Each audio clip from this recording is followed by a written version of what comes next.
Welcome to Daily Wisdom, Walking the Path with the Buddha, a podcast shared by David Roylance. This podcast is dedicated to guiding you to completely eliminate the discontent mind and the suffering it causes by attaining enlightenment. Learn and practice the teachings of Gautama Buddha that will guide you to fully attain a peaceful, calm, serene, and content mind with joy. To support this podcast, visit patreon.com/supportbuddha or visit buddhadailywisdom.com, where you will discover a full range of courses, retreats, and online learning resources to assist you on the path to enlightenment. Now, here's our teacher to share more.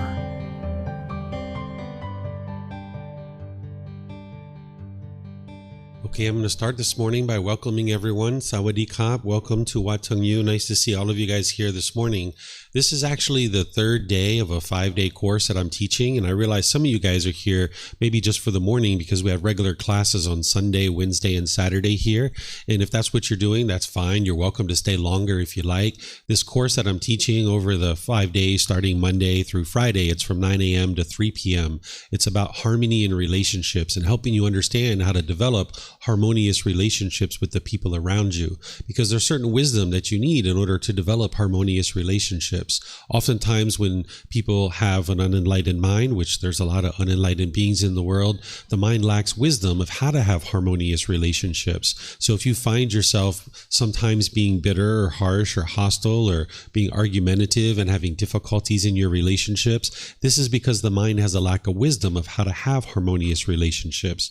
And one of the biggest challenges that the unenlightened mind has is that it doesn't understand this topic that I'm going to be discussing today, which is true love, love without attachment. I'm going to teach you what true love is, because in the unenlightened state with a lack of wisdom, oftentimes people don't understand true love. We're practicing something that we think is love, but it's not actually love. So I'm going to explain this to you after we do our meditation together. So I'm going to start with loving kindness meditation, because I taught loving kindness meditation to the class yesterday. And we're going to be doing this each morning throughout the course. And then in the afternoon, when we come back from lunch, we'll do breathing mindfulness meditation. And I have some topics to discuss with you there as well. So welcome to all of you guys that are here at the temple. Welcome to everyone who's joining us online as well. If you'd like to join for meditation, what I'm going to do is I'm going to start with some chanting to ease us into meditation. There's some chants that you can see that I'm doing. They're over on the table there. There's a laminated sheet. I see some of you guys already have this, but you can get one anytime you like. If you'd like to get up and grab a chanting sheet, you'll see what I'm actually chanting, and you can join along in the chanting if you like. These chants are in the Pali language. The Pali language is the original source language of the teachings of the Buddha, and he did chanting during his lifetime to help his students commit the teachings to their memory, that every 2 weeks they would come together and they would recite his teachings word for word for word. And this is how they committed them to their memory, because everything he taught was oral. So when we're chanting these, there isn't anything mystical or magical going on. It's not a prayer. It's not worship or anything like that. Nowadays, we use chanting to ease the mind into meditation and get more benefit out of the meditation, because you'll have more awareness of the mind and more awareness of the breath as you ease into meditation, having done some chanting prior to the meditation. But during the lifetime of the Buddha, it was purely used as a way to commit the teachings to memory. So there isn't anything mystical or magical, and there aren't rites or rituals and ceremonies and worship in the teachings of the Buddha. Depending on where you've been and what you've done in the Buddhist world, you might have been exposed to rites and rituals and ceremonies and worship and even prayer and things like this. This isn't what the Buddha actually taught during his lifetime. He taught to train the mind and move the mind to this enlightened mental state where the mind's peaceful, calm, serene, and content with joy. You can get to the point where you never experience anger, sadness, frustration, irritation, annoyance, guilt, shame, fear, stress, anxiety, and all these other discontent feelings. Even loneliness and boredom and shyness and resentment and jealousy, all of this is eliminated from the mind through training the mind. So that's why we do meditation each day. The meditation we're doing today, the loving kindness meditation, this is designed to help you eliminate anger, frustration, any kind of hatred or ill will, any kind of irritation or annoyance, even the slightest dislike. That by the time you get to enlightenment, there's not going to be people that you like and people that you dislike. Right now, you have probably people that you dislike, but this is coming from your own mind, and you can change that. You can transform that, where you can have love and kindness for all beings, and you don't judge other people and things like this. So it's this meditation that's going to help you to do that. It's also going to help you with any kind of negative self-talk. If you have this inner dialogue where you kind of degrade yourself and beat yourself up and think negatively of yourself, you can actually eliminate that through this meditation of loving kindness. So after the chanting, I'm going to do a little bit of breathing mindfulness meditation, and I'll be guiding you in that. Then there's going to be a period of time where it's just quiet, just for maybe like 3 minutes or so, where we're actually doing the breathing mindfulness meditation. Then I'm going to come back in with the loving kindness meditation. You'll hear me giving you guidance on that. There's certain affirmations that I'm going to be saying out loud, and you'll just repeat those within your own mind. And these affirmations, for me, I'm doing it in a general way because I'm leading all of you guys. But when you do this meditation, you would like to customize it for your specific needs. So if you have anger towards, Bob or Rebecca or Susie or somebody like this, you would like to include that in your meditation. You're not trying to change other people through this meditation. You're actually changing your own mind. You're transforming your own mind. So when you're doing loving kindness meditation, you're essentially rewiring the mind so that you can be more loving and kind in your relationships. So you're kind of filling up your gas tank with the meditation, and then you're going out into the world and being more loving and kind. So you'll hear me say these affirmations, and you would like to repeat them on the out breath. Then we'll go back to breathing mindfulness meditation, and then we'll come out with some more chanting. So it's kind of like a loving kindness sandwich, where in the middle you've got loving kindness. The lettuce and tomato is the breathing mindfulness meditation, and the bread that's holding it all together, that's the chanting, okay? So I'm going to start with the chanting, and you guys are welcome to join in if you like, and then I'll come back in with the guidance. And then after the meditation, I'll share this topic with you about true love.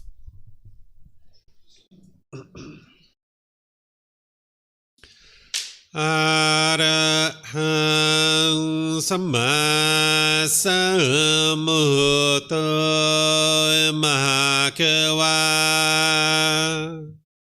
Bhutang Mahakavanhang Apivateyami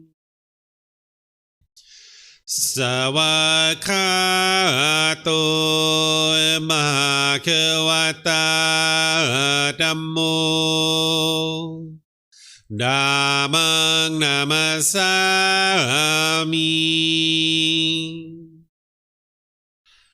Supatipano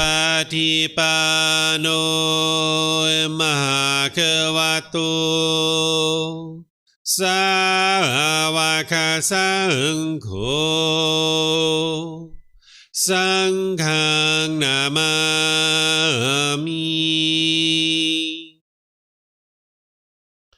Namo Rasa Bhagavato Arahato Samma Sambuddhassa Namo Rasa Bhagavato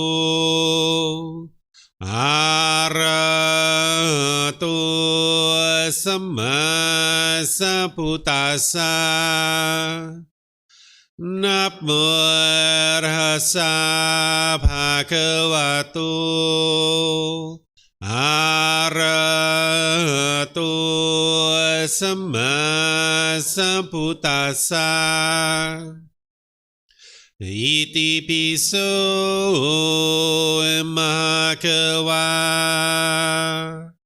Arahang Samma Sambuddho Vicacaranang Sammuno Sakatoro Kawitu Anutero Purisa Dhamma สติสตาตาวะมนุสนังโพโตภาควาติ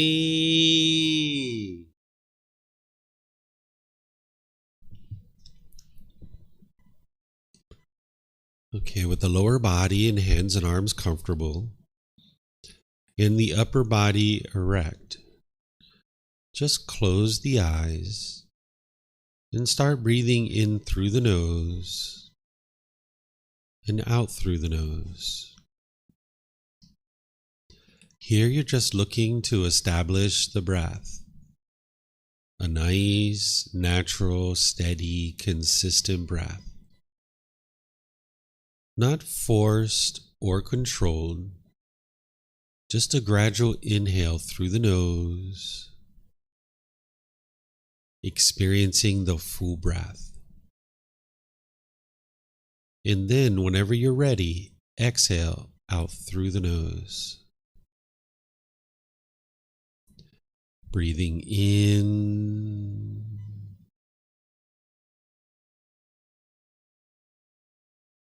and out.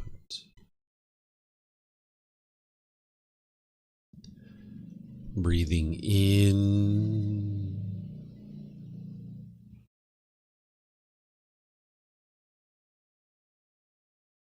and out.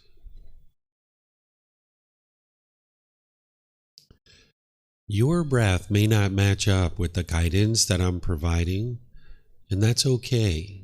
This is your practice. I'm just here for guidance. You can use this voice as a reminder that whenever you get to the next inhale, breathing gradually through the nose, developing a nice, natural, steady, consistent breath. And then whenever you're ready, exhale out through the nose, experiencing the full breath. Breathing in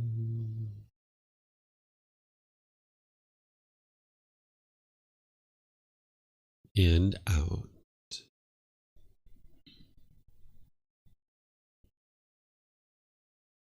Breathing in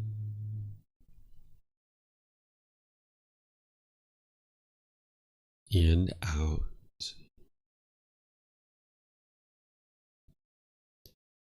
With the breath well established, start fixating the mind on the breath, either the sound of the breath coming into the nose or the sensation of air moving over the skin into the nose.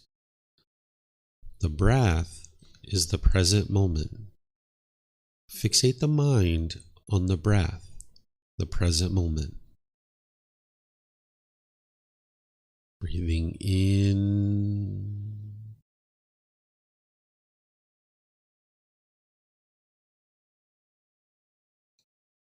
and out.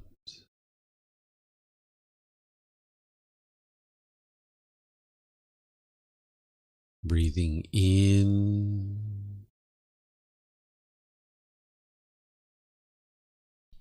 and out.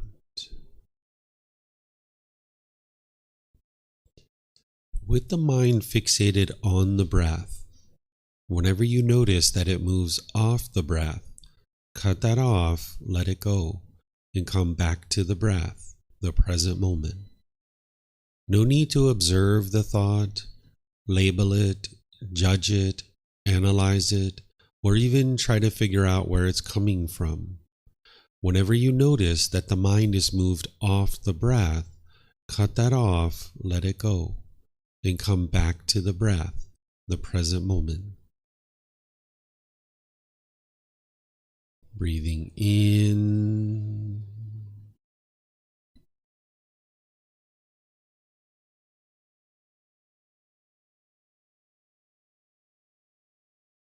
and out.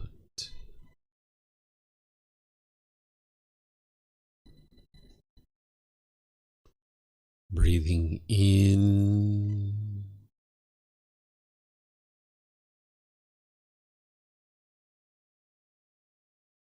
and out.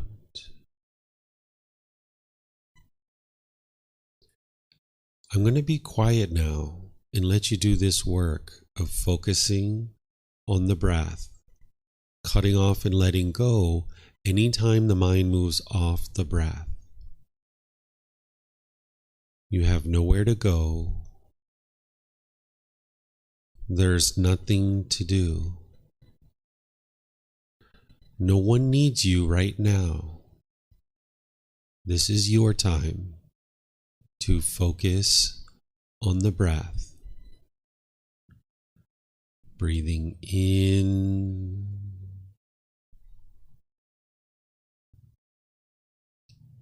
and out.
Continuing to breathe in through the nose and out through the nose. When you get to your next out breath, repeat these affirmations in the mind.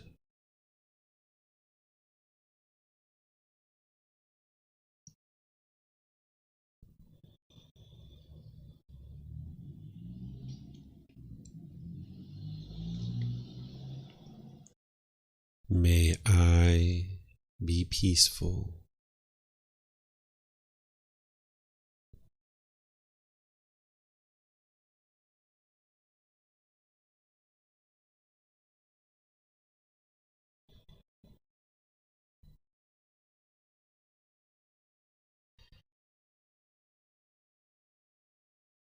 May I be safe.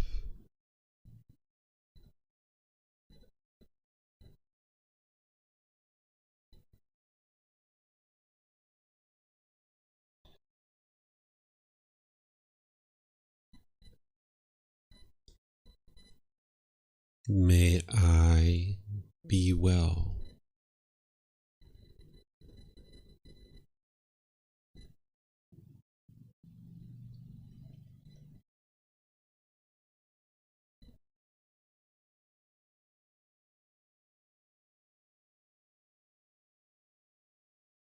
May I be free of all discontentedness in the suffering it causes.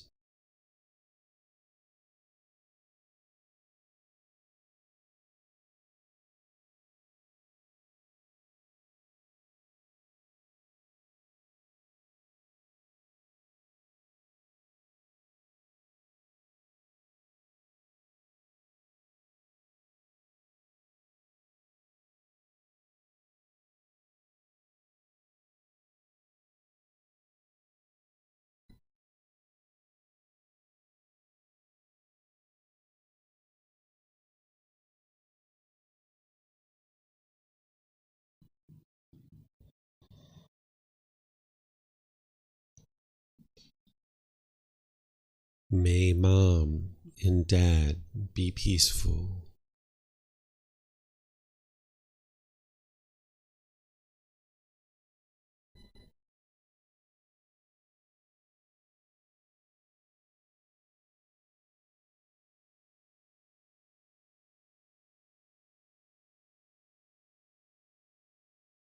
May they be safe.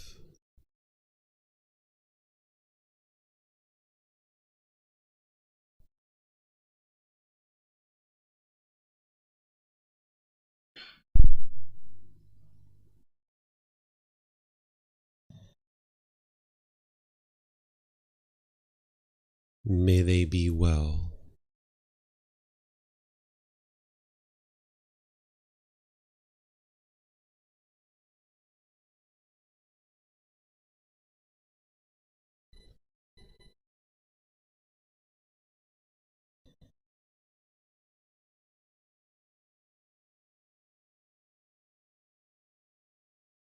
May they be free of all discontentedness in the suffering it causes.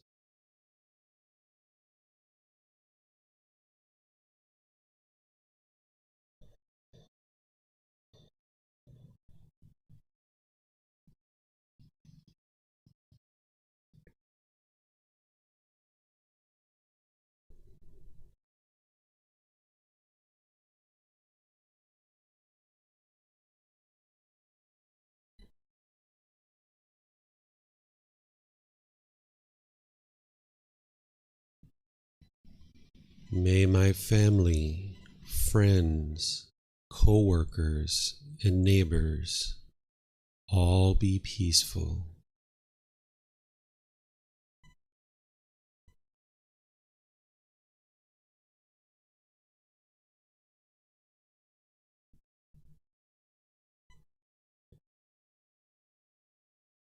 May they be safe.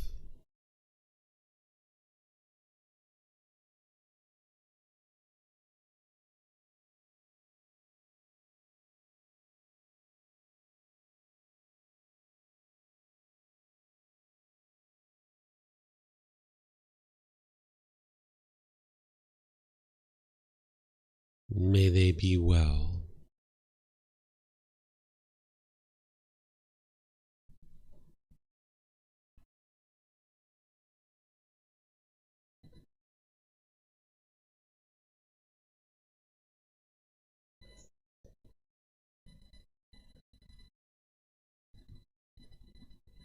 May they be free of all discontentedness in the suffering it causes.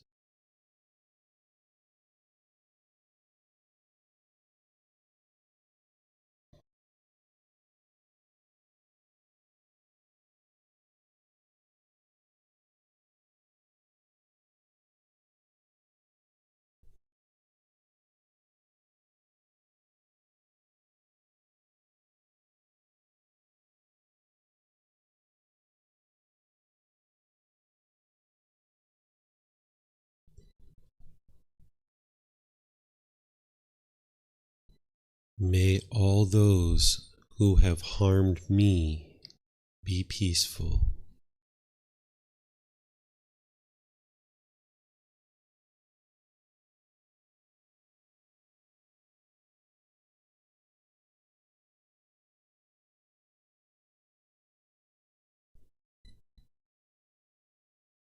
May they be safe.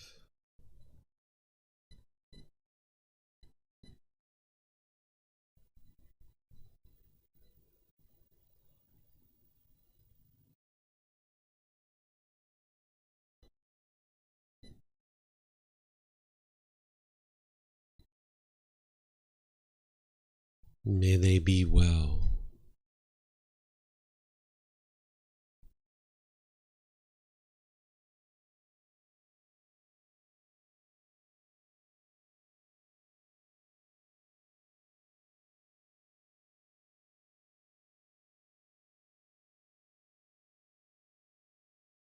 May they be free of all discontentedness in the suffering it causes.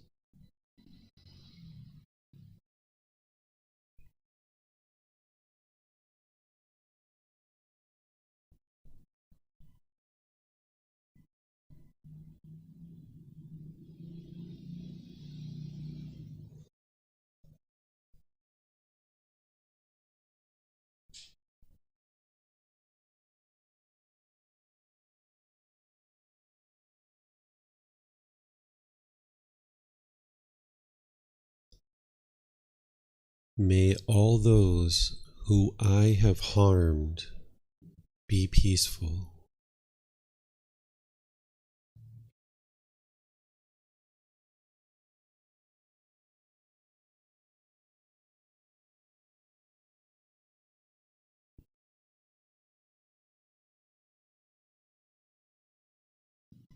May they be safe.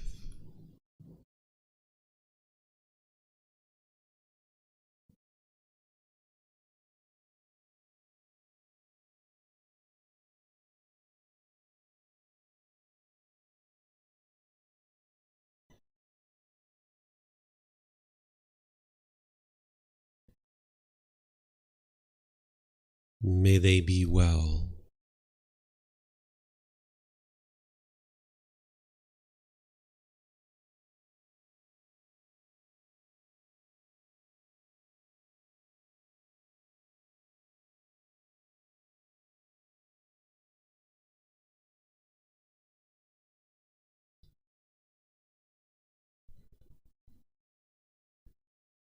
May they be free of all discontentedness in the suffering it causes.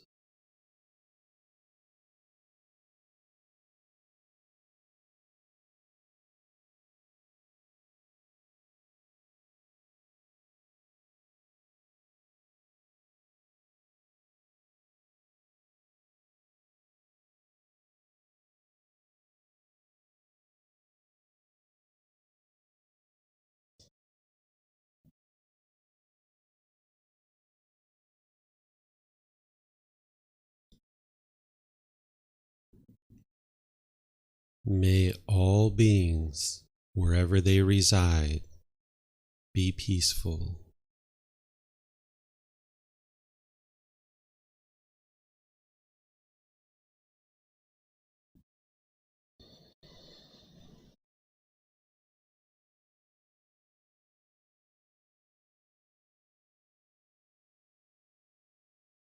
May they be safe.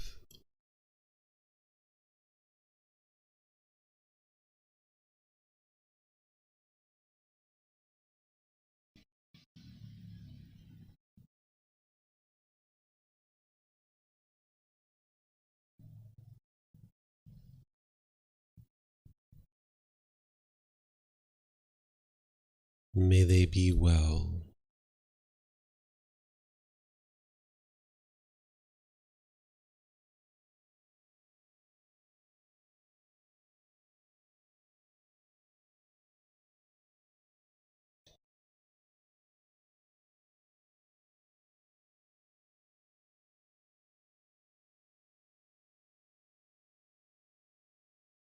May they be free of all discontentedness and the suffering it causes.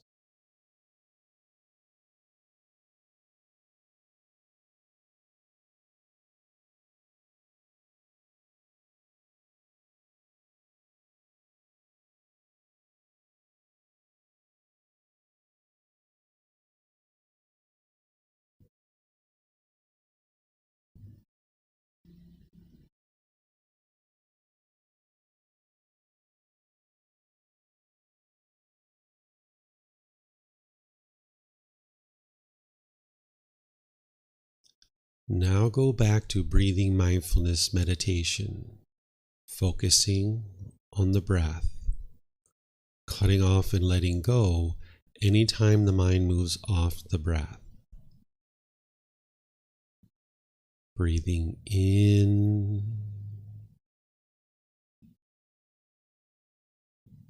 and out.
Arahang Samma Sambuddho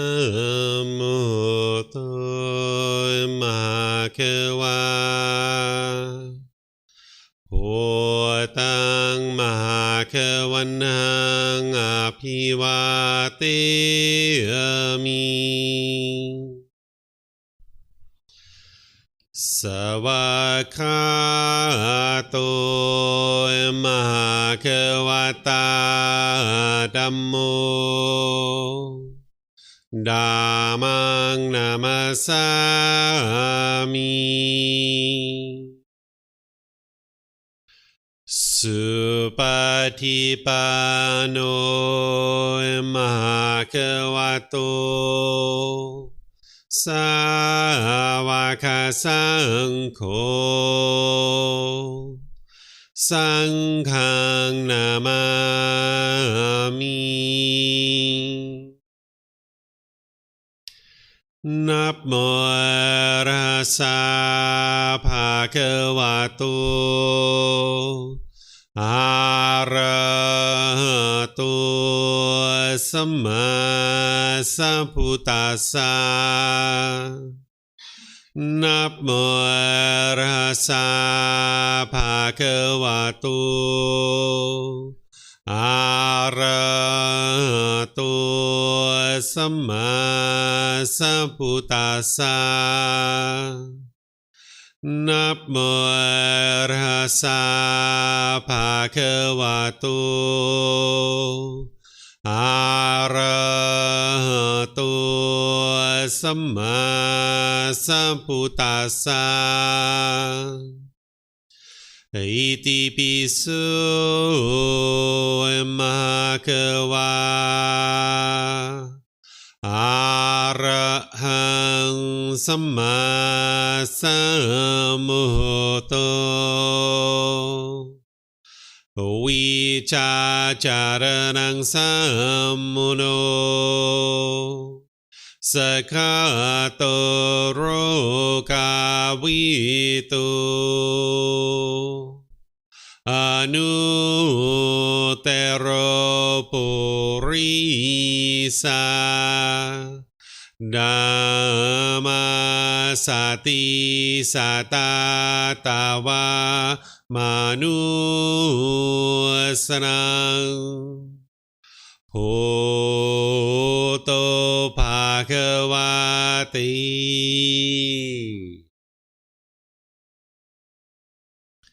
Okay, if you'd like to make your way out of meditation, you can slowly ease out. Once again, welcome to everyone here at the temple. Welcome to everyone who's joining us online as well. Nice to see all of you guys this morning. I'd like to share a few things with you just to help you get more comfortable here at the temple if this is your first time here. In the back of the room, there's a bathroom, the very last door on the right. You're always welcome to use that bathroom at any point. Just feel free to get up and use it. There's also bathrooms outside the classroom. If you go out to the parking lot, there's signs that'll take you around to the main bathroom for the temple. You're welcome to go use that at any time. We even have water and juice and snacks and fruit here that is provided by our students. So you're welcome to help yourself and enjoy that at any point. And if you guys would like to spread out at all, there's plenty of space up here. If you would like to spread out a little bit, give yourself a place to stretch out a little bit, there's plenty of space up here in the front. You can feel free to relocate if you'd like to do that. So again, welcome to everyone. Nice to see all of you guys here this morning. What I do here is on Sundays, Wednesdays, and Saturdays, I have regular classes where I'm helping students to understand the teachings of the Buddha and guiding them to the enlightened mind or the enlightened mental state. And then I have various courses and retreats throughout the week or throughout the month that you might decide to join. You can join here at the temple. You can join online as well because we have Zoom, we have YouTube and Facebook and all these different methods to be able to share the teachings beyond just the temple walls here in Chiang Mai. So you're always welcome to learn and grow and develop with us. We have a book series of 13 books that you can download for free from our website. You can take it and go print it if you like. You can get printed versions here at the temple by reimbursing us for our printing cost, or you can even order them on Amazon if you have access to Amazon. So again, welcome to everybody. And today's topic is true love, love without attachment. This is part of our Harmony and Relationships course, where these 5 days from Monday through Friday, I'm teaching students how to develop harmony in their relationships, because oftentimes people misunderstand what is love. And they're practicing something that's kind of masquerading as love. And if you're finding yourself in arguments and you're having hostility and bitterness and difficulties in relationships, and you're experiencing broken relationships over and over and over again, this is all because the mind just lacks wisdom of how to function and have harmonious relationships. And understanding true love will help you to gain more wisdom about how to function in relationships, so you don't need to be argumentative and hostile and bitter in your relationships. It's going to take more than just this topic to help you improve your relationships. There's other teachings that you need, but this is one of the teachings that an individual would need on their way to enlightenment and training their mind to get to this peaceful and joyful mental state. Because by the time you get to enlightenment, your relationships aren't going to have arguments. You aren't going to be arguing and being bitter and harsh and hostile. All your relationships will be at ease. By the time the mind gets to enlightenment, your mind is peaceful, calm, serene, and content with joy.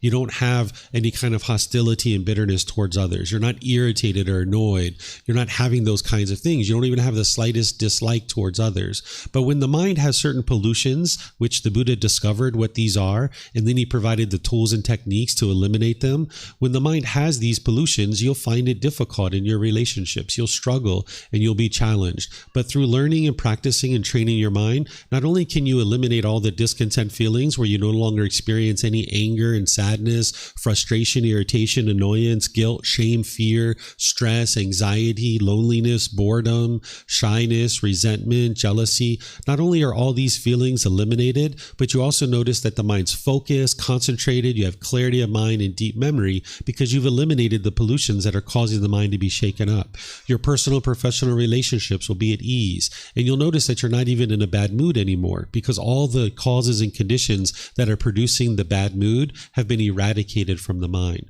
So I'm going to share this topic of true love with you and helping you to understand what it is. And then as we get going and you guys would have any questions, you're welcome to ask any and all questions that you like.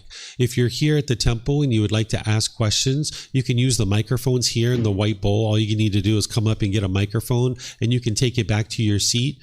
If you're going to use the microphone, you press the gray button on the front and the lights will come on, and then you just hold it up to your chin. We'll be able to hear you here at the temple, and then they'll be able to hear you online as well. If you talk here and you don't have a microphone, the folks online won't be able to hear what you're saying. And then for those of you guys in YouTube, Facebook, or Zoom, you can put your questions into the comment section, and I'll be able to see that, and then I'll be able to answer your questions. And those of you guys in Zoom, you can electronically raise your hand, and you can open up your microphone, and we'll be able to hear you here at the temple and they hear you through the live stream for you to be able to ask your question.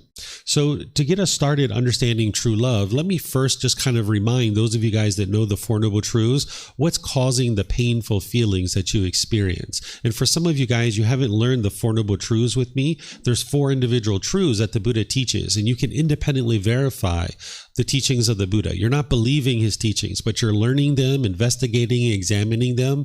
You're reflecting on them to independently verify them, and then you're practicing them and integrating them into your life, and this is what's transforming your mind.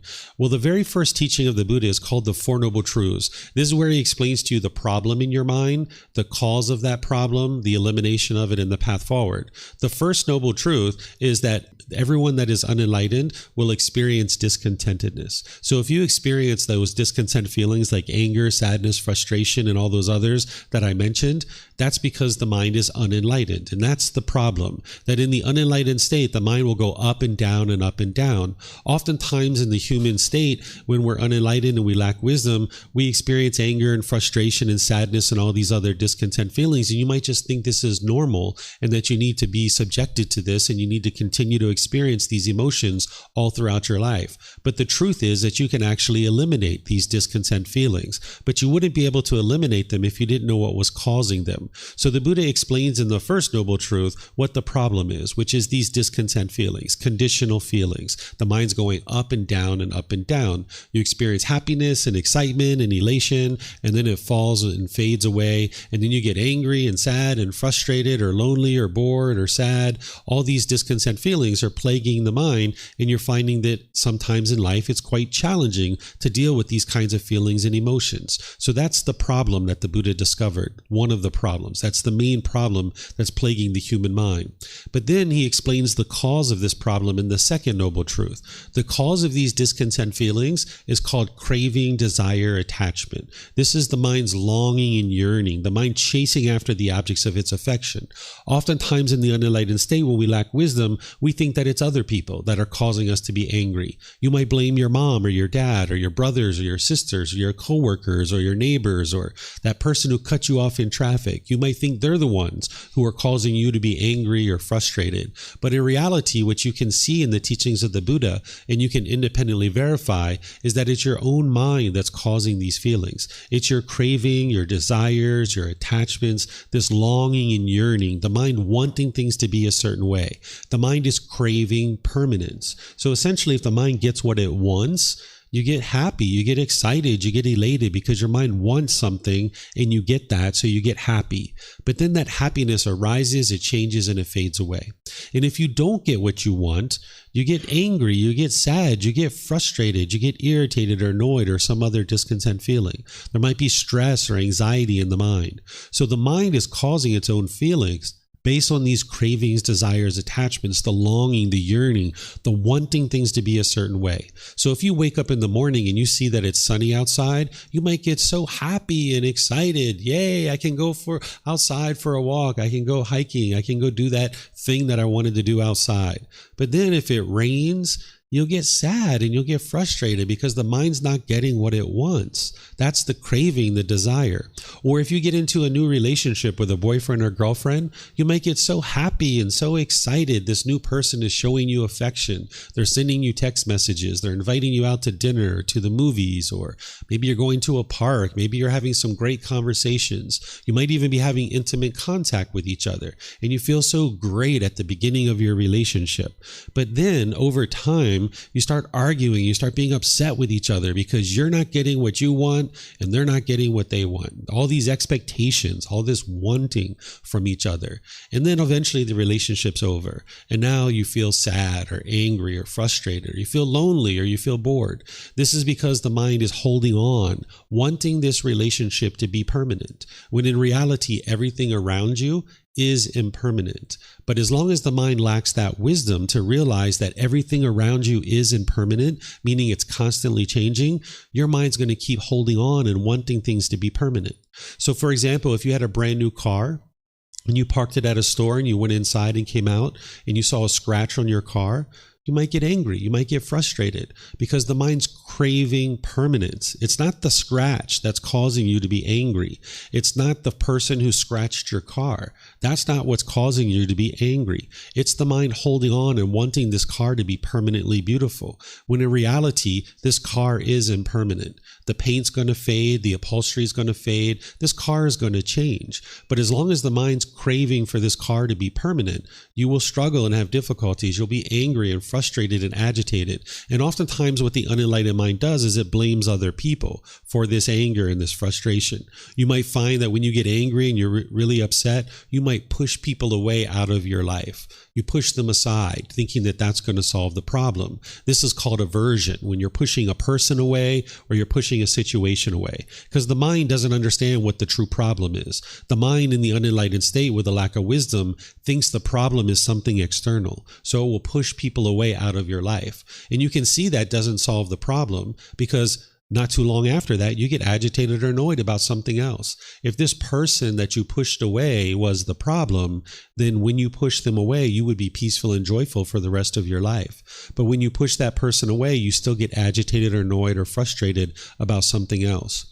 Or when you misunderstand what the true cause of the problem is, which is craving, desire, attachment in your own mind, you might become bitter and harsh and hostile towards somebody through your intentions, your speech, and your actions. It's almost like an animal showing its teeth and growling and roaring, trying to fear this other person into doing things your way. The mind thinks, if I can just get my cravings fulfilled and this person does things my way, then everything would be perfect. but you can't get 8 billion people in the world to do things your way. So as long as you're growling and roaring and being bitter and harsh and hostile towards people, your relationships are going to end and people are going to go away from you because of the hostility and the harshness that's happening in your relationship. Or the third thing you'll do when you misunderstand the cause of what your anger and these painful feelings are is you might put your expectations on people. You might try to control them to do things your way. You might want them to do things a certain way and then try to force them or coerce them into doing things your way. This is what the mind does in the unenlightened state. And now that person feels pressured and they might choose to leave out of the relationship because of this. So as long as you don't understand what the problem is, which is discontentedness, and the cause of that problem is craving, desire, attachment, the longing, the yearning, the wanting things to be a certain way, you will probably keep pushing people away, being bitter, harsh, and hostile to them, and putting expectations on people, and you're not going to be able to have harmonious relationships with people. So what the Buddha is teaching you in the third noble truth is that you can eliminate this discontentedness. You can eliminate it through training your mind to eliminate craving, desire, attachment. And there's an entire path forward called the Eightfold Path, which is the fourth noble truth. The Buddha lays out in the fourth noble truth that the complete perfect plan is the Eightfold Path. And when you learn the Eightfold Path, which I taught on Monday and I teach many different times throughout the month, and it's been recorded and there's books and all these things that you are able to learn it if you like, you can learn these 8 individual steps to train your mind and get to a point where your mind's peaceful and joyful permanently. You'll no longer experience any discontent feelings. It's physically impossible for an enlightened being to experience anger, or frustration, or any other discontent feeling. It's not possible for the mind to experience that. So this is occurring through training of the mind. You can't believe your way to enlightenment. There's no rites or rituals or ceremonies or worship that's going to produce enlightenment for you. You need to be able to train the mind. And meditation is one of those trainings, but there's other training that you need too. You can't just meditate your way to enlightenment. So you're going to need meditation, but there's other things you need as well. So that's why I'm sharing these teachings with you to help you. And the reason why I'm reminding you of the Four Noble Truths here when we're talking about true love is because oftentimes in relationships, when you feel painful feelings, you might think it's your love that's causing those feelings, but it's not actually the love that's causing these feelings. I'm going to explain to you what true love is, but first it's important to understand what's causing your sadness and your anger and your frustration and all these other painful feelings, which is in your own mind. It's your craving, your desire, your attachment, your longing, your yearning, your wanting things to be a certain way. And when the mind gets what it wants, it gets pleasant feelings. And when it doesn't get what it wants, it gets painful feelings. And you can independently verify this for yourself. You can look at a recent time where you've been angry or sad or frustrated or some other discontent feeling. Don't believe what I'm sharing with you, that your mind is causing your own discontent feelings. You need to be able to see the truth for yourself and cultivate wisdom. Look at a recent time, either this morning or yesterday or last week, when you've been angry and sad and frustrated or some other discontent feeling.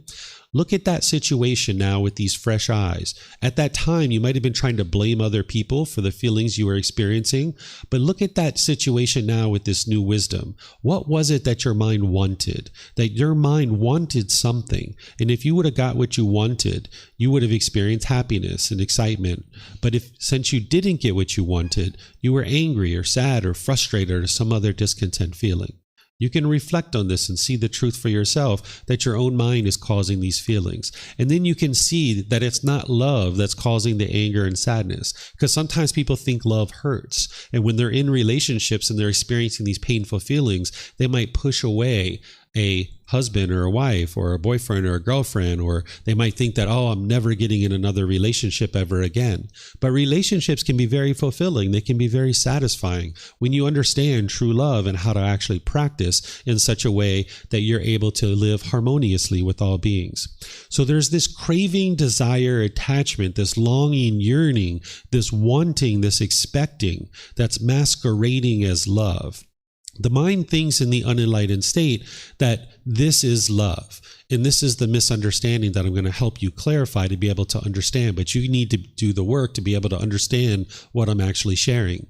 So in the unenlightened state, we might meet somebody and we might be attracted to them physically, emotionally. We might be attracted to them intellectually, might be attracted to their finances or their money or something like this. And now, because of that, we start being interested in getting to know this person. And we start start to get to know this person. And at the beginning of the relationship, everything couldn't be more wonderful. Oh, it's so wonderful. Oh, ever so much happiness, so much happiness. And that's because there's no expectations at that point. Nobody wants anything from each other. The only thing you're interested in is getting to know this person. And you're just getting to know them and they're getting to know you, and everything's so perfect. But then as the relationship goes on, the mind starts getting attached. You start having cravings. You start having desires. This is oftentimes occurring right around the time that you guys have sex the first time. This is where a lot of cravings start coming in, start wanting something from this person, right? And now with those wants and that longing, those expectations, the mind thinks that this is the love. We talk about it as passion, that you have this passion for this other person. And you might even get to the point where you come to them and you whisper in their ear and you say, I love you.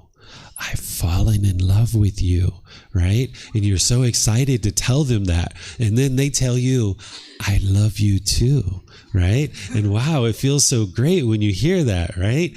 Well, what's happened is you haven't actually fallen in love, because if you understand what true love is, which I'll teach you, you can't fall in love with people and you can't fall out of love with people. It's not possible. What's actually happened is you fell into craving, desire, attachment. You're now expecting things from them. You're longing, yearning. They're meeting your expectations. Up to that point, whether it's 2 weeks or 1 month or 2 months, whatever point it was that you said, I love you, I now love you, what you've decided is over the last 2 weeks or 2 months, you've evaluated what they're doing and they're meeting your expectations. They're doing the things you want them to do.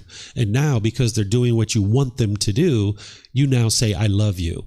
And now, because you think that you love them, now I want you to be with me because you make me happy. The things that you are doing are satisfying my cravings, desires, attachments. You're now making me happy and I want you to be with me. So the craving, desire, attachment that's masquerading as love, the mind is saying, I love you, therefore I want you to be with me because you make me happy. Okay, this is craving, desire, attachment. And now the two people might start putting their expectations on each other. And as the expectations grow more and more and more, you become more discontent in the relationship. They want more and more things from you, and you can't provide that to them permanently. And you want more and more things from them, and they can't provide that to you. So now there's more arguments, more hostility, more anger, more discontent in the relationship. And then you guys eventually break up and the relationship's over. And that's where maybe there's a lot of sadness. Maybe there's a lot of boredom and loneliness because the mind's holding on so tightly, wanting this relationship to be permanent. So over here with craving, desire, attachment, the mind's saying, I love you, therefore I want you to be with me because you make me feel happy. This is attachment. This is, I can only be happy if I'm with you. When you're away from me, I feel sad. I'm missing you. I feel lonely. I feel bored when you're away from me. This isn't the love. This is the attachment. This is the craving permanence, wanting this person to be permanent in your life. When we say, I miss you, that's actually the mind is not content. The mind is not peaceful. Unless you're with me, I can't be peaceful. That's called attachment. That's not the love.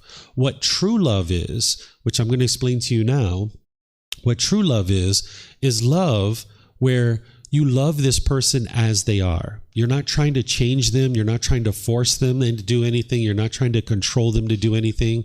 So over here, where there's craving, desire, attachment masquerading as love, you might be putting your expectations on people and trying to control them and get them to do things your way because the mind's trying to satisfy those cravings, desires, attachments. There's all these expectations, and this person can't fulfill your expectations permanently. And the mind's saying, I love you, therefore I want you to be with me because you make me happy. But this is selfishness. This is the mind saying, hey, I want you to be with me because you make me happy, and I can't be happy without you. Over here with true love, it's I love you as you are, and I would like to see you be well. I have a genuine interest in seeing you be well. I love you unconditionally. You didn't do anything to earn my love, so therefore there isn't anything you can do for me to fall out of love with you. I just love you as you are. Not interested in putting my expectations on you, not interested in controlling you, not interested in telling you what you should or shouldn't be doing. I just love you as you are. Part of loving someone as they are is making space for them to make their own decisions. Oftentimes when there's craving, desire, attachment in the mind, and when there's ego in the mind, you might think you know what's best for other people. You might try to step into your parents' life and tell them what they should or shouldn't do. Or maybe your parents are doing that to you. Maybe people are stepping into your life and trying to tell you what you should or shouldn't be doing. This is their craving, desire, attachment. They're putting their expectations on you because their own cravings, their own expectations, their own ego thinks that they know what's best for you in your life, right? So that's craving, desire, attachment masquerading as love. But this true love is, I love you as you are. And whatever decisions you make, I'm just here to support those and encourage you in those decisions. But the problem is that most people don't understand what true love is, and they're not practicing true love, where you just love someone as they are. So mom and dad most likely have true love in there somewhere for you. They just love you as you are, but they have these cravings, these desires, these attachments, these wants and expectations that are polluting their true love. And they're putting these expectations on you, wanting you to do things a certain way. And now because you've grown up that way, you might think that that's true love. So when you get into a relationship with a boyfriend or girlfriend or somebody else, you might be putting your expectations on that person and trying to control them to do things a certain way. But if you can pull that back and realize that's not love, that people aren't going to do things your way. There's only one person in the world that's going to do things exactly your way. Do you know who that person is? Yourself, right? You're the only one. You're the only one that you're ever going to agree with 100% of the time. So oftentimes when you see somebody doing something that you disagree with, you might get angry or frustrated. You might even try to go into that person's life, like your brother or sister, your mom or dad. You might try to control them and tell them what they should or shouldn't be doing in their life. This is the mind's craving, desire, attachment, wanting that person to be a certain way and putting the expectations on that person.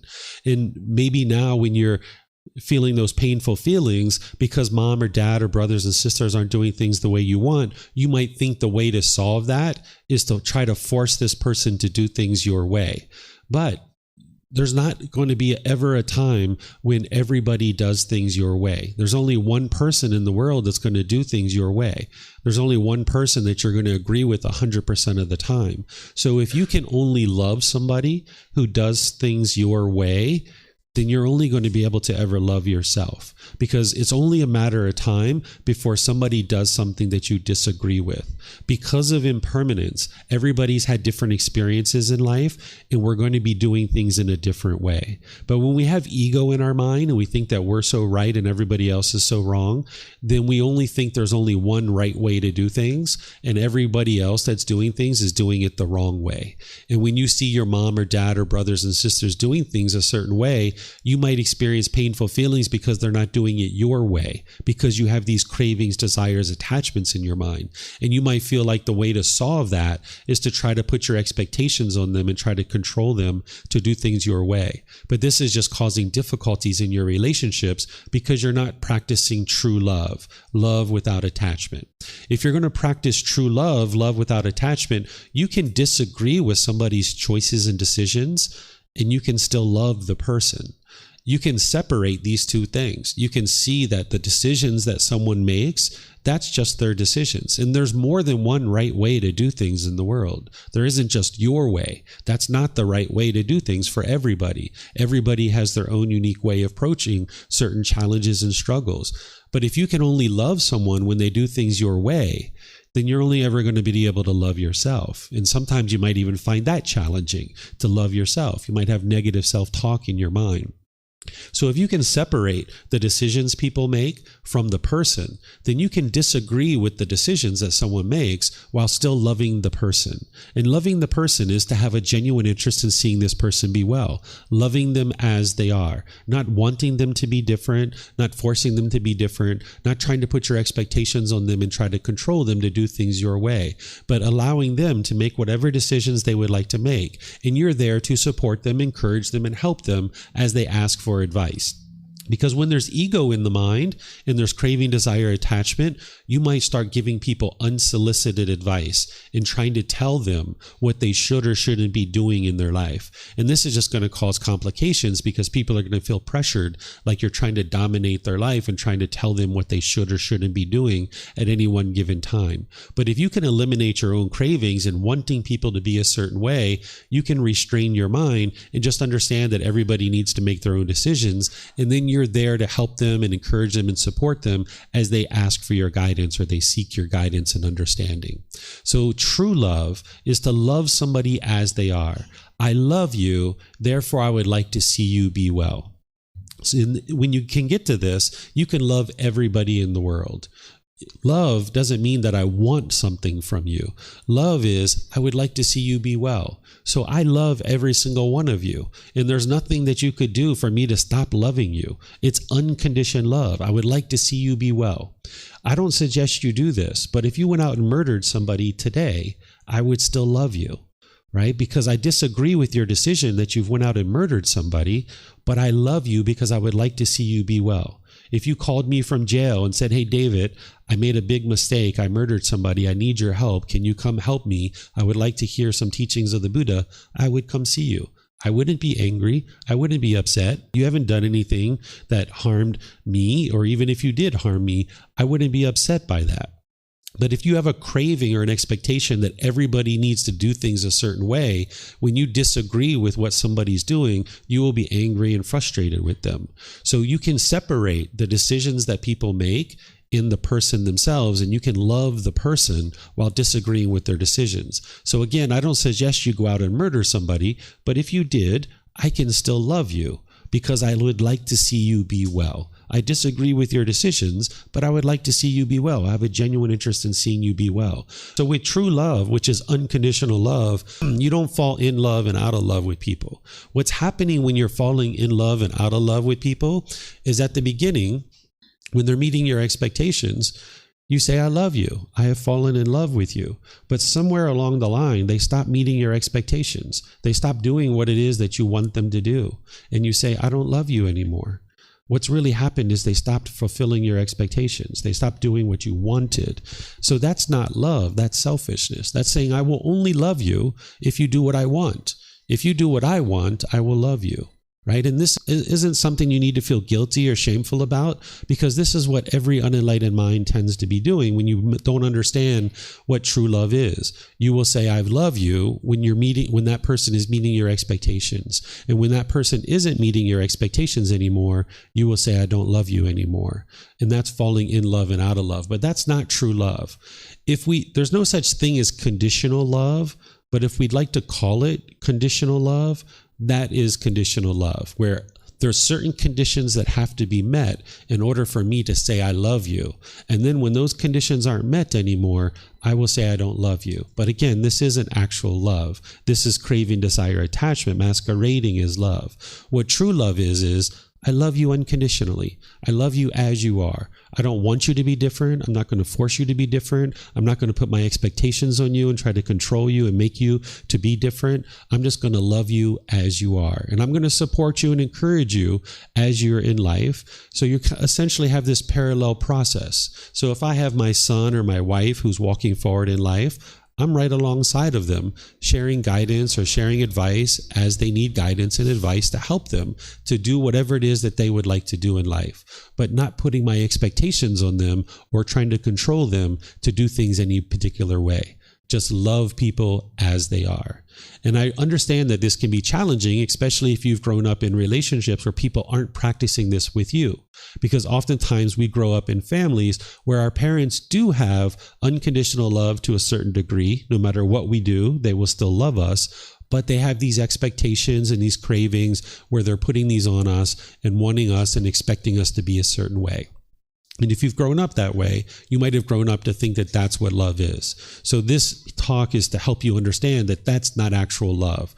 And when you get that craving, desire, attachments out of the way, when you get the expectations out of the way, your true love can shine through more and more. Because if you have children, or if you are in relationships with your parents or your brothers and sisters, as long as you're putting your expectations on people, they can't feel your true love. They can't feel that genuine interest in seeing them be well because you're trying to control them and force them to be a certain way. So the more you get your cravings, desires, attachments out of the way with all the teachings that the Buddha shares to help you do that, your true love can shine through more and more. And now you can have more harmonious relationships because people can feel your true love.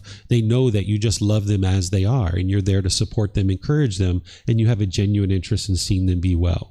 So this is the intellectual understanding of what true love is, but now you need to reflect on this and start to understand it and maybe ask questions to get clarification, maybe learn about how to apply it to your life. And then you're going to need to practice this. And it's not something that you can just go out in the world and snap your fingers and instantly all your relationships are going to become wonderful. You need to gradually learn about what is true love. You need to reflect on it to understand it and ask questions to get help. You're going to need to practice it and you're going to make mistakes. Sometimes you're going to, trip up and accidentally put expectations on people without realizing it. And next thing you know, there you are in the middle of a bunch of expectations that you're putting on someone.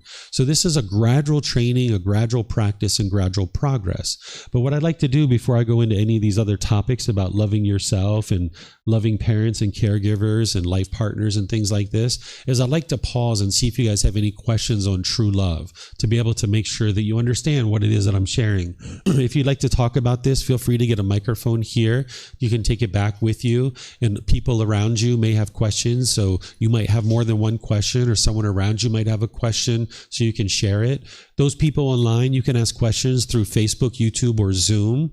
Or in Zoom, you can electronically raise your hand and ask any and all questions that you like. So I see a few people got some microphones. If you'd like to ask your questions, go ahead. Thank you. I would like to understand if you love someone, but that person didn't do anything to earn your love, then what is the difference between that person and any other person? So, for example, in your case, teacher, like what's the difference between your son for you and a student, for example? Okay, so if you're practicing true love, people don't have to earn your love. If you have true love, which is unconditional love, there's nothing that person has to do in order to get you to love them. That's the craving, desire, attachment masquerading as love. What true love is I have a genuine interest in seeing you be well. And you can cultivate that towards everybody and anybody. The only difference between the love I have for my son and the love I have for other people is that there is no difference. There's no difference. The only difference in these relationships is my role is different. So I have a genuine interest in seeing my son be well, and have a genuine interest in seeing you be well. It's the same love, but my role is different in these individual persons' lives in the relationship. For my son, if he gets sick or he needs to go to school or he needs certain thing, my role is that I'm providing that for him. For another person, I'm still willing to help them with those kinds of things, but that's not my role in their life. So if one of you got sick, you would probably take yourself to the hospital, or you would have a friend or family member take you to the hospital because I'm your teacher and I'm sharing with you wisdom of the teachings of the Buddha. My role isn't to take you to the hospital, for example. But for my son, I need to take him to the hospital because he doesn't have anybody to take him to the hospital if he gets sick. So my role is different. So the actions that I perform in that relationship versus this relationship is different, but the underlying love, that genuine interest in seeing all beings be well, is the same from person to person to person. That's part of the equanimity that we were talking about yesterday, is treating everybody equally and the same. Thank you. That clarifies a lot, but I still struggle to understand, like, if I was enlightened, it wouldn't be any different who I hang out with? Like, totally the same situation. Yeah, so when you're choosing who to spend time with, you're going to choose wisely based on discernment. This is one of the talks I'm going to be giving about how to select wholesome friends and companions to spend time with. You're not going to judge other people and look down on them, but you're going to make wise decisions about who you spend time with. But you can love somebody without necessarily spending time with them, right? So like, I'll give you an example from my life. Growing up in my life, my uncle, who lived with my grandmother, which was his mom, all throughout his life, he used drugs and alcohol. He was a very angry, vindictive, hateful person. He even, sometimes when I was living with my grandmother, sometimes a friend of mine might come over to the house, and there was a time where he attacked one of my friends and was like choking him, right? So even though this was going on, I still loved my uncle. I would like to see him be well. I have a genuine interest in seeing him be well, but I'm not interested in spending time with him. So you can love somebody. It doesn't mean that you're going to spend time with them. So you can love people, have a genuine interest in seeing them be well, but realize that it's unwise for you to spend time with that person.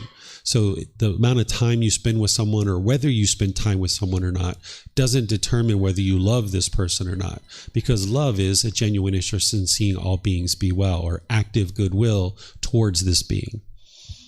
Okay, and just one more question, sorry. If I was enlightened, like, how would I choose, for example, a life partner if I love everybody the same and I feel great with anyone?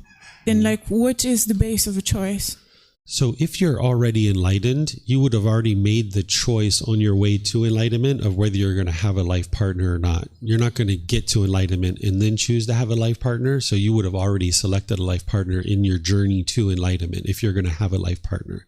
And typically when we're selecting a life partner, we're looking at certain qualities. And that's what I'm going to talk about here, is that what I suggest you do is look at things like the 5 precepts, which you learned in the previous class at the beginning of the month, where you would like to have a partner who's making wise decisions. So like my partner, my wife that I've been together with now 17 years, the very first thing that attracted me to her is she didn't lie. There was a situation where she could have easily lied and it would have been probably to her advantage. In that particular situation, some people would have looked at it like, wow, she had all the reasons to lie if she was going to lie, but she actually didn't lie. She told the truth. And that really attracted me to her, because there was a situation where if she would have lied, most people would have looked at it and be like, wow, like if she would have lied right there, he would have never figured that out. And it could have been potentially to her advantage. There's never a time where lying would be wise. And she knew that. So that when there was this situation where she could have easily lied, she chose not to. And I realized that, and that is what attracted me to her. So when you look at things like the 5 precepts about killing and stealing and sexual misconduct and lying and intoxicants, if you select a life partner in your life, this is like the CEO or COO of your company. If you had this big corporation and you were going to hire a CEO in your company, that company is going to live and breathe and die based on your selection of who you pick as the CEO. So this position in your life as your life partner, this is a really significant position in your life, and you would like to select wisely, because whoever you select in that relationship, now whatever they choose to do, it's going to impact you, because it's your choice to be their life partner. So if you chose somebody who was gambling or stealing or having sexual misconduct or lying or taking substances that cause heedlessness like drugs and intoxicants, this is all going to affect you in an unwholesome way because of their unwise decisions. So that's what I suggest somebody looks at when they're selecting a life partner. And that's what I usually talk about when we get to this point, is you should look at those kinds of things, making wise decisions about an individual and the choices that they make. But your love right now that you're thinking of, like maybe you're attracted to them physically or intellectually or financially. These are just all cravings, desires, attachments. And sometimes that's what attracts you to someone. So not only was I attracted to my wife because she didn't lie, but yeah, she was physically attractive too. I thought that she was attractive. So those were the kinds of things that I was looking at. But at that time, my mind wasn't where I am today, right? So an enlightened being, by the time they get to enlightenment, they would have already made their choices prior to that, when they were unenlightened, of whether or not they're going to have a partner or not, and what type of partner they're going to have. And then together, you guys would work together in order to build a wonderful life together. But there's wisdom that's needed in order to do that. And one of the wisdoms is true love. Because if you're in a relationship with a partner and you're constantly putting your expectations on them and wanting them to do certain things, and they're constantly putting their expectations on you, the relationship's not going to go very well. So for example, when I met my wife, she at that time was essentially unemployed. And when she moved in with me, I would come home from work and man, she'd have like 5 or 6 dishes on the table waiting for me. There was so much food that I couldn't even put a plate on the table to be able to eat. She would have my clothes washed. She would have the house clean. She would have all this food and everything, right? There was all these things going on that it was amazing. Well, if that was what I thought the love was, that her cooking dinner and cooking and cleaning and all this, if I thought that was the love, well, now later in life, things have changed. We've had a child, 12 years ago or 11 years ago. she's working now. She has her own job, her own business. She doesn't cook anything for me anymore. And I've even changed my food intake. I eat all plant-based food. I eat vegan food. She doesn't know how to cook that. So if I thought that her love was her cooking, now I would think, the love's gone. She doesn't love me anymore because she doesn't cook for me. But what's happened is there's just change. Things have changed because of impermanence. So now she doesn't cook. She doesn't wash my clothes. I take care of all of that myself. She takes care of all of her own stuff, but there's still love in our relationship. We love each other. We would like to see each other be well. Same thing with like sex. Sometimes we might think that we're making love, right? You're not actually making love. What you're doing is you're stimulating each other's senses and you're giving each other pleasant feelings. That's what you're doing. So if you think that the sexual contact is the love, as you're not getting fulfilled sexually, or maybe your sexual relationship dips off or you're not having sex as often, you might think the love's gone because you're not having sex so much. And this is part of the unknowing of true reality in the mind, is that early on in a relationship, usually the sex is really great because it's all new and it's different. And this person is stimulating your senses in a way that the other person didn't. And now with this person stimulating your senses differently, you get all these heightened pleasant experiences in the mind, these conditioned pleasant feelings. But then 6 months, a year, 2 years into that, those pleasant feelings aren't as strong anymore because they've been stimulating your senses in this way for an extended period of time, and it doesn't stimulate you as much as it used to. So now 2 or 3 or 4 years later, as you're not getting all those pleasant feelings from the sexual contact, you might think the love is gone. If you think that the sexual act is your love, and we even call it making love, but really what you're doing is you're just stimulating each other's senses and getting to this heightened period of time in your mind where you've got these conditioned pleasant feelings.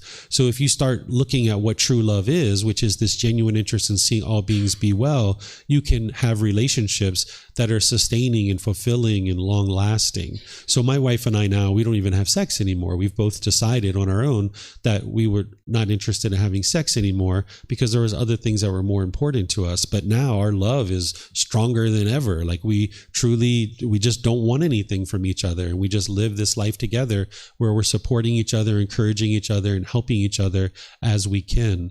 But we don't want anything from each other because before we wanted things from each other, right? We wanted sex, or she might have wanted money, or I might have wanted her to do one thing or another. And I could only be happy if she did things that way. Right? But now, understanding impermanence and understanding craving, desire, attachment, you can understand that this other person isn't going to always do things your way. It's not possible. And there's going to be change because 17-year relationship, we went from boyfriend and girlfriend to husband and wife to mommy and daddy, right? And maybe some point where might be grandma and grandpa, right? There's all these changes that happen in our life, and our habits change, our lifestyle changes. And if we grab onto these things, wanting it to be permanent, if I thought that the cooking of the food was the love, when she stopped cooking for me, I would think she doesn't love me anymore. Or if I thought that having sex was the love, when we stopped having sex, I would think she doesn't love me anymore. But when you can see that that's not the love, those are just things that we do for each other because we have a genuine interest in seeing each other be well. That's what the love is. And then the actions that we do because of that love is going to change and evolve as our relationship goes forward. I'm just speechless. It's so different to what I used to think. Mm-hmm. And the mind starts understanding. Thank you, David. Yeah, you're welcome. This is the thing that needs to happen in order for you to get these harmonious relationships, because as long as you misunderstand love, which many people do, you won't be able to function in relationships. We see mom and dad getting ready to make a decision that you might know that is going to turn out badly for them, and you might try to rush in there and try to force them to do things your way, because those painful feelings that you're going to experience when they're struggling, you don't want to experience those painful feelings because you're attached to mom and dad and wanting them to be permanently happy. And when you see them headed for a problem, you might want to rush in there and change what they're doing. And you might do this with your children or your life partner, that you see them headed for some difficulty that you have wisdom about, and you don't want to feel those painful feelings when they're struggling. So you might try to rush in there and put your expectations on them and control them. But now they're looking at you like, hey, why are you trying to control me? Why are you trying to force me to do things your way? And now it creates conflict in your relationships, where sometimes what you need to do, and what I always suggest you do, is step back, let them make their own decisions, and you just be there to provide them support and guidance as they need help and as they ask for your help, because you can't force somebody to do something. And as long as you're trying to force somebody to do something, this is your own cravings, your own desires, your own expectations and wants. And it's also your ego thinking that I know what's best for this person and they should do things my way. But when you get rid of all of that, you can just be loving and kind and warm and gentle to this person, supporting them, encouraging them, and having this genuine interest in seeing them be well, free of your expectations. Mm-hmm. Some more questions back there. I saw some other mics going out. Sounds like that one. No? Yes. So the true love you're describing, it's more of an attitude, or is it a feeling you're experiencing? Is it an experience or an attitude? Love isn't a feeling, because a feeling will arise, it will change, and it will fade away. And it's based on some condition. This is why when you see it's sunny outside, you'll get happy. Or if you get a raise at work, you get more money, you get happy. Or some other thing happens, you'll get happy. But that happiness, it arises, it changes, and it fades away. That's a conditional feeling. It's based on some condition.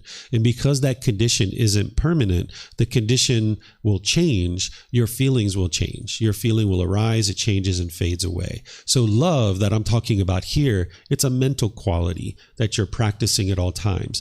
It's an unconditioned mental quality. There doesn't need to be any condition met in order for that quality to be there in the mind. And this is something that you need to cultivate, because in the unenlightened mind, you've got these pollutions like craving, desire, attachment, as well as anger, hatred, and ill will, and this unknowing of true reality, or this ignorance or misunderstanding. We talked about this on Monday, which is the 3 poisons or the 3 unwholesome roots. You have certain pollutions in your mind that are hindering you from practicing what it is that I'm talking about right here. That's why you're not going to be able to just go outside today and start practicing what I'm sharing today. Because one side of it, you don't fully understand it, what I'm explaining. But the other side of it is you have pollutions in your mind that are hindering you from being able to practice true love, love without attachment. So by the time you get to this true love that I'm talking about, you'll see that it's a mental quality.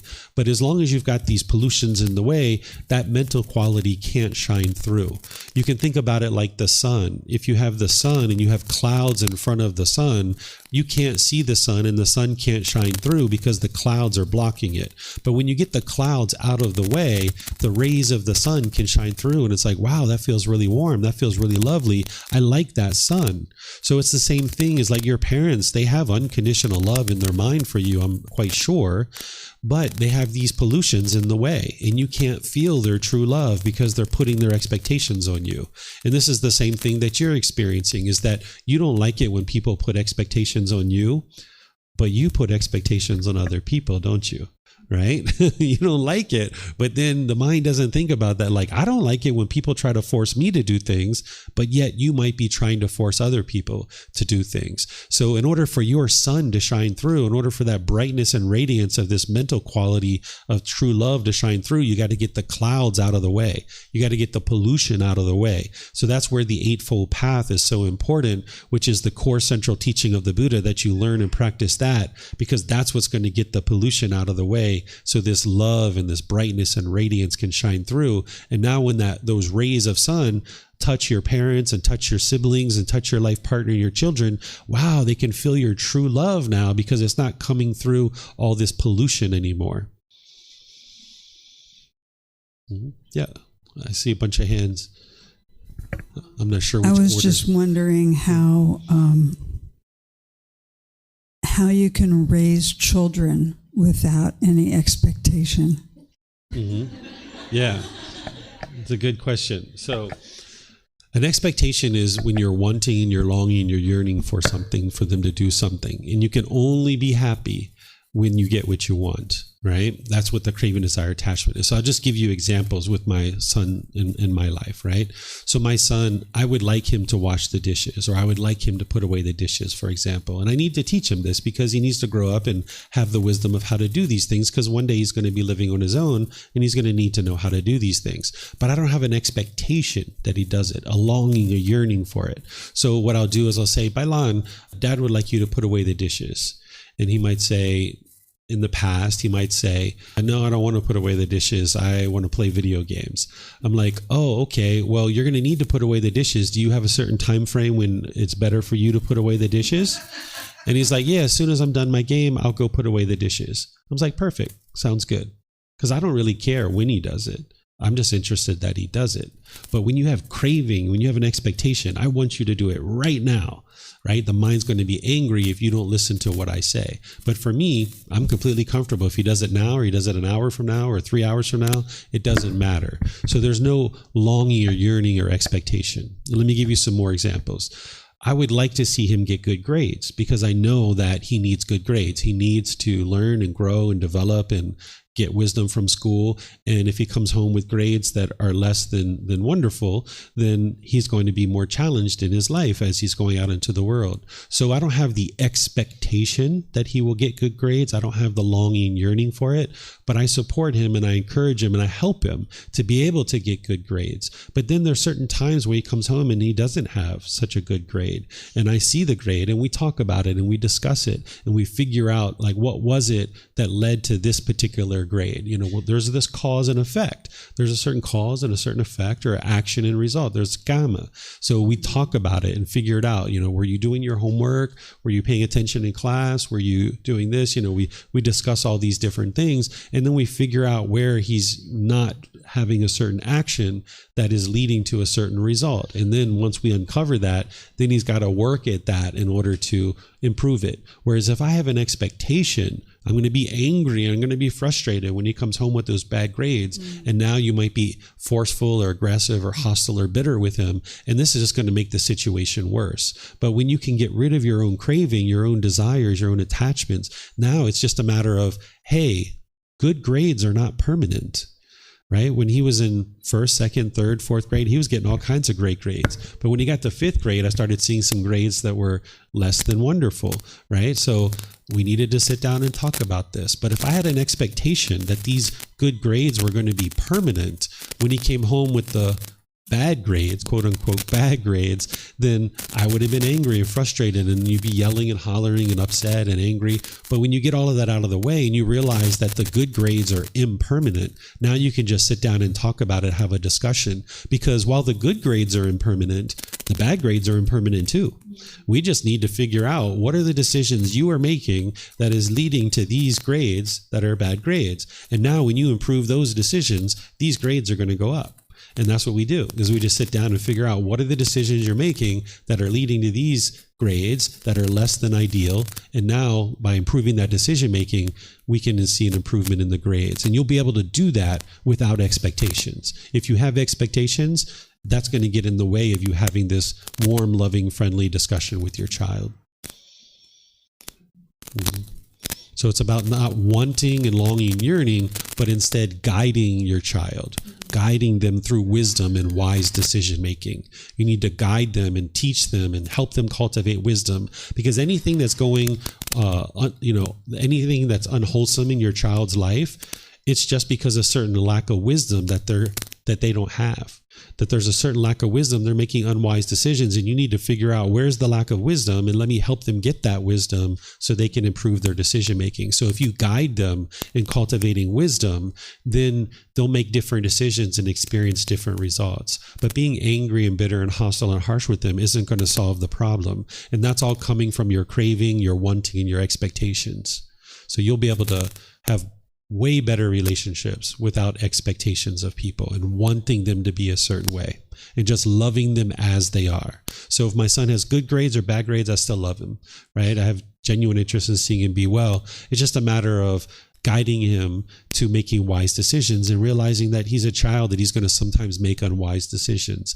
But I'm here to support and encourage him in cultivating wisdom to make better decisions each day. Any other questions? Yep. I'm just piggybacking on your question and we were discussing. How about in more extreme cases? Let's say that your son or my son come to us like that. I decided to start like selling drugs and getting rid of, the big guy of the gang in the neighborhood.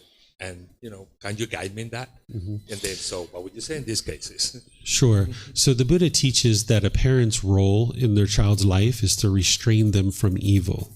And he says we should restrain them from evil, right? So while our children need to be able to make their own decisions, if they're getting ready to cross the street and a truck's coming, you're going to grab their arm and pull them back, right? Because you're restraining them from evil because they're about to make a really unwise decision that's super impactful and that's going to really cause big issues in their life. So if I had a child that was under the age of 18 and they were doing these kinds of things like selling drugs, joining a gang, and all these kinds of things, I would need to implement some decisions that is going to ensure that these things aren't occurring. And if they do occur, and let's just say they get arrested and they go to jail, so be it. That's what needs to happen. They need to experience the consequences of their decisions, where oftentimes as parents, we don't want our child to face the consequences of their decisions because we feel painful feelings if our child has some kind of unfortunate circumstance that happens to them. So we oftentimes try to protect them from those things, like getting them the very best lawyer or, these kinds of things. And, if they wreck a car, we might fix the car for them and spend our money to fix the car. But in reality, one of the best things we can do for our children is let them experience the consequences of their decisions so they can see this natural law of karma. Because if every time our child gets into trouble, the parents are there to fix it for them, then what they learn is parents are going to fix all my problems and I'm just going to go out here and keep creating problems.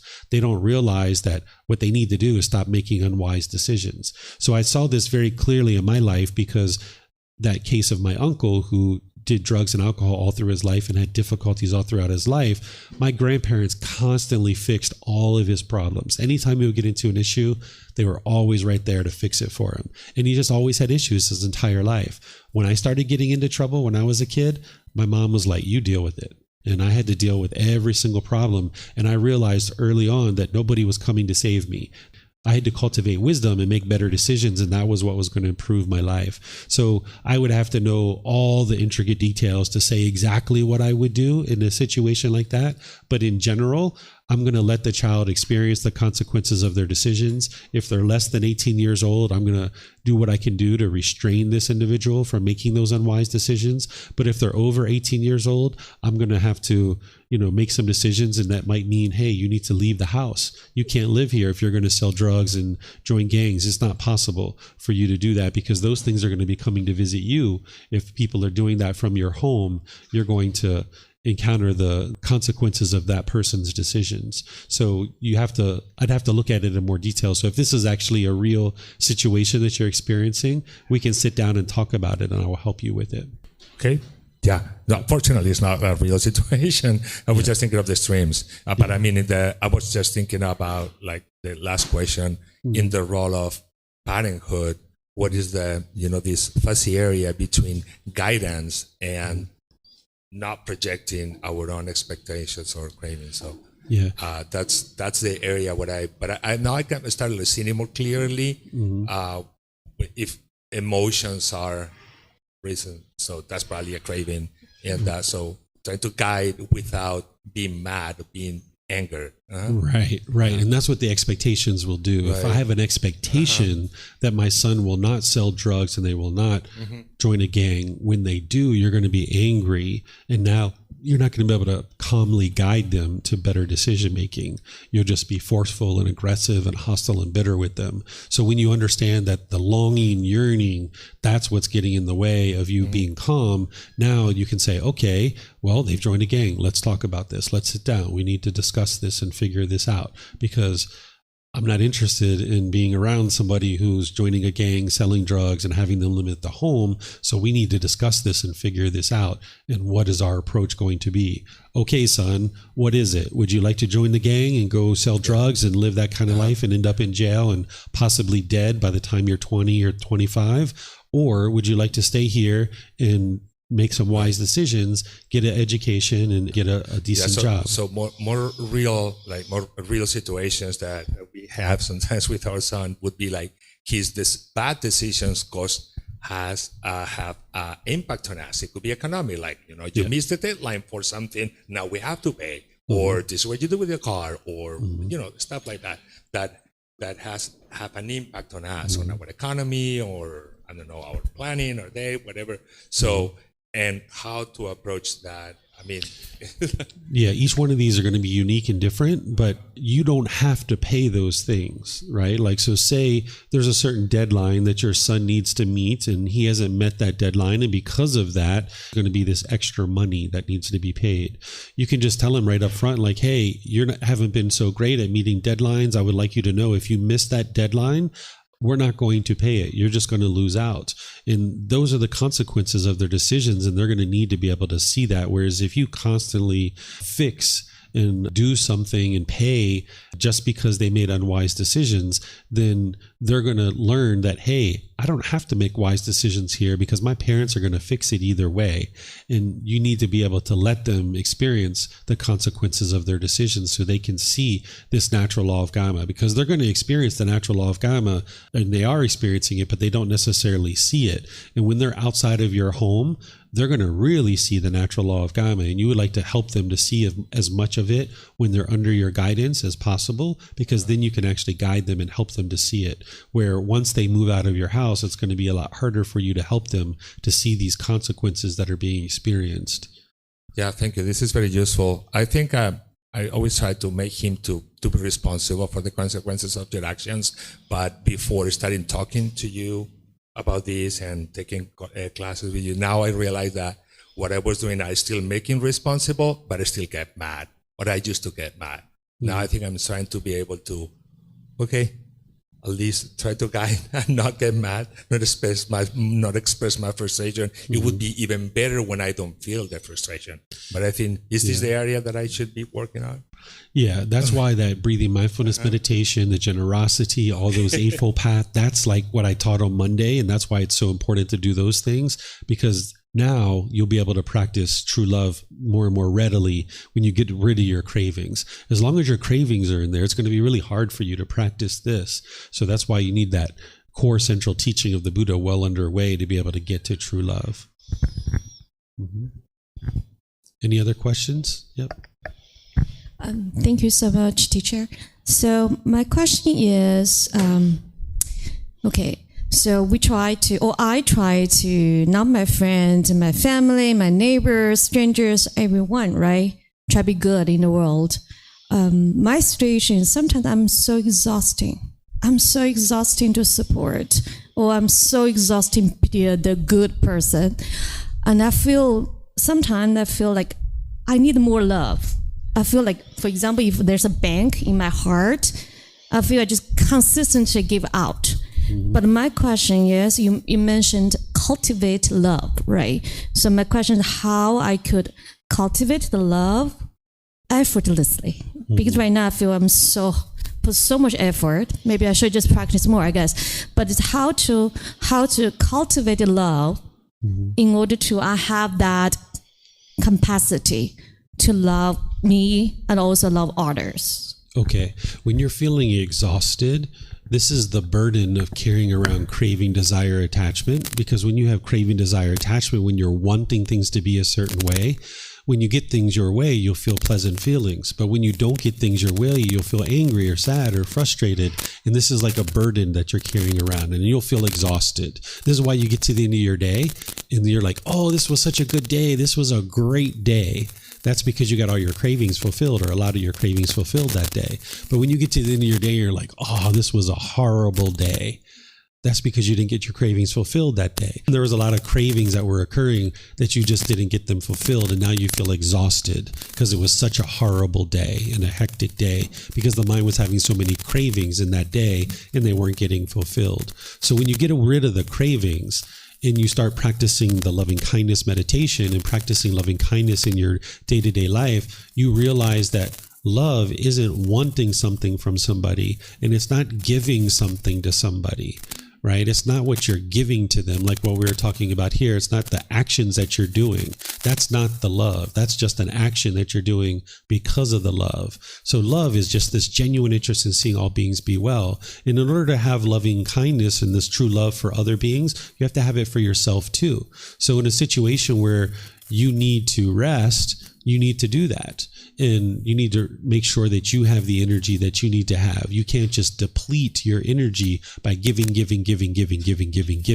So don't see their love as me giving this thing to this person. That's my love. It's the mental quality. So there's times where like I've been teaching all day, and then maybe I go home and maybe there's a student that would like to ask me questions, and I would say, hey, I need a little bit of time for myself. Let me just sit here and relax. And then afterwards, then I can talk and answer your questions for you. So in that situation, I'm showing love to this being, because if I don't show love to this being, then I can't have all of this ability to share time and effort and energy with other people. So while you will be willing to give and practice generosity with others, that's not your love. That's the generosity of you giving and sharing things with others. And you have to practice generosity from the middle way. You can't deplete yourself with your generosity. But your love, if you get in touch more and more what this is, you can have love all the time. So even in that situation where I tell the student, hey, I need some time to rest and relax, and then I will answer your questions, I still love this person. I'm just choosing at that particular time not to answer their questions or not to have a conversation, because I need 30 minutes or an hour for myself before I'm ready to do that. And that's showing love to this being, and that's showing love to that being. So the love isn't the action of what you do. The love is the mental quality of having this interest in seeing all beings be well. Mm-hmm.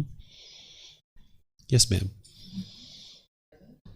I just wonder how about love myself, and it's really easy to feel disappointed and feel guilty about myself when I find I'm forcing someone or try to make someone do things like I expect, and then I feel so disappointed by myself, and I feel awful, I feel pain. So how can I deal with this feeling? Okay, so the disappointment that you're having directed towards yourself, this is because you have certain cravings and desires of you wanting to do things a certain way. And when you don't do things that way, you feel disappointed. Or there are certain things you want and you don't get them, so you feel disappointed. That disappointment, that's the discontentedness. The cause of it is the craving, the desire, the attachment.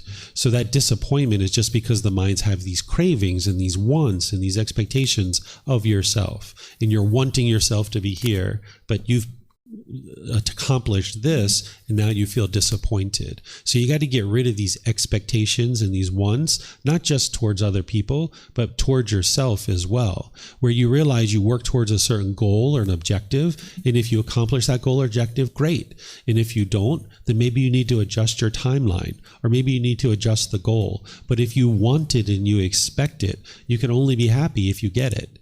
But if you can just have it as a goal or an objective that you're gradually working towards, and you realize that you may or may not accomplish it in the given time that you've given yourself, and then that's okay. If you've gotten to 80% of your goal, then that just means maybe you need to adjust your timeline, or you need to adjust the goal, right? And that's where you can maintain your joy and you can maintain your contentedness, because you realize that you're not going to permanently be able to accomplish every single thing that you want.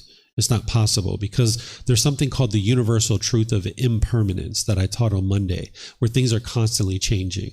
There isn't this constant state in this world around you. So if your mind craves that every time I set a goal, I will accomplish it, you're sabotaging your mind, because you're not going to be able to do that, because things are impermanent. So sometimes you're going to accomplish your goal, sometimes you're going to be less than that, and that's okay. And then just adjust your timeline or just adjust your goal. No need to be disappointed, because you're a work in progress. You're continuing to grow and develop, and you just need to gradually cultivate more and more wisdom, learning how to not crave and desire and long and yearn for things. Mm-hmm. Anyone else? You have another one? Yeah. Thank you. One more question. Mm-hmm.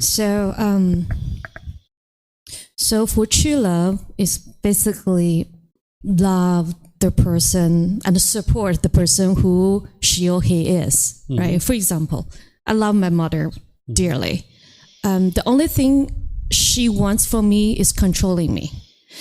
So in that case, I cannot support her because the more she want to control me, the further I want to run away. So I don't know how to show my true love, and it's just very, thank you. Okay.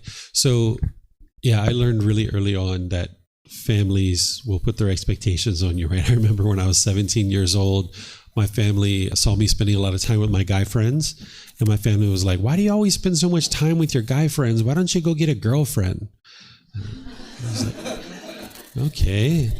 2 or 3 months of thinking about that, and I was like, all right, I'll go get a girlfriend. So I went and got a girlfriend, and then I spent time with her. They were like, why are you spending so much time with your girlfriend? Why don't you spend time with us? Wow, I can't make these people happy, right? So when you realize that your goal isn't to make your parents happy, that's really important, because the only thing that someone can do to make themselves happy is they have to make themselves happy. If you are making them happy, that means that they have craving, desire, attachments, and their happiness is going to arise, they're going to change, and they're going to fade away. So the expectations that your parents are putting on you, they are trying to get happy. And they think that the way that they can get happy is to get you to do what they want you to do. And they will get happy, but that happiness is going to arise, it's going to change, and it's going to fade away. So if you do this, they'll be happy for temporarily, but then they're going to want this. And then you work really hard to get there, and then they're going to be happy temporarily, and then they want this, right? It's just going to keep on going and keep on going. So first, you got to just tell yourself, anytime mom's putting your expectations on you, just smile, right? That's her cravings, desires, attachments. And you might even say, Mom, that's your expectations. I'm never going to meet your expectations. Just tell them, I'm never going to meet your expectations. They're going to be like, what? Like, yeah, my goal in life is not to meet your expectations, Mom. I'm going to just love you as you are. And if you would like to love me as I am, I'm completely open to that. So anytime someone's putting their expectations on you, you got to be able to identify that's what it is. And as you say, and as we probably all know, is that the more people put expectations on you, the least interested you are in fulfilling those expectations. The worst thing you could do is when someone's putting expectations on you is to fulfill those expectations. Because what you've just taught them is, the more expectations you put on me, the more I'm just going to do what you want me to do. And you're just going to get a bombardment of expectations from the people around you, because every time they put expectations on you, you just keep trying to fulfill them and fulfill them and fulfill them. They're going to get temporary pleasant feelings, and they're going to be like, wow, this was fun. I'm going to put some more expectations on her. This was really fun. Let me put some more on her. And then you work really hard, and then they're going to get happy. It's almost like a drug, right? That you're addicted to this drug where your parents can be addicted to putting expectations on you.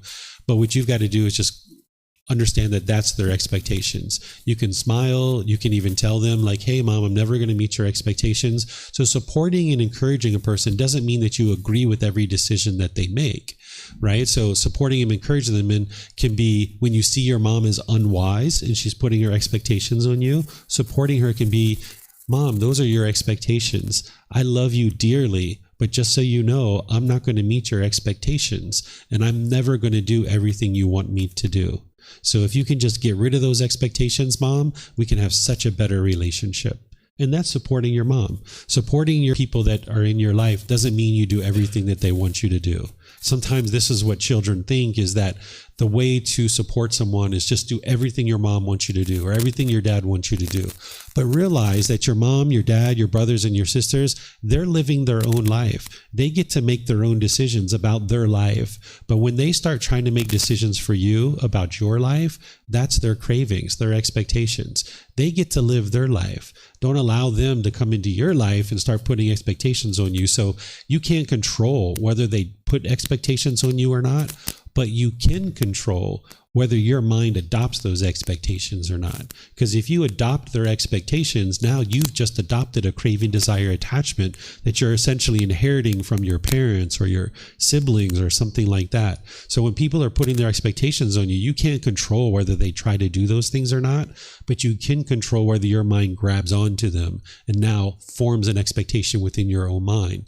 So initially, when my family was like, you should get a girlfriend, okay, I adopted that expectation and I went out and got a girlfriend, right? But then the second one, when they said, you should spend more time with your family, I was like, I'm not accepting that expectation. I'm going to stop all of this. I'm not taking any more expectations from my family. So from that point forward, from about the age of 17, I stopped trying to fulfill my family's expectations, and life got really good. Life got really, really good, right? So stop trying to fulfill the expectations of your family, and life will get really good for you. Just do what you know is best, and where you need help and you need support, ask your family, ask your parents, ask your brother and sisters questions, or ask a teacher like me. Hey, what do you think? Is this a wise decision or is it unwise? But don't adopt people's expectations for yourself, because you're just accepting their cravings, desires, attachments, and putting them in your own mind.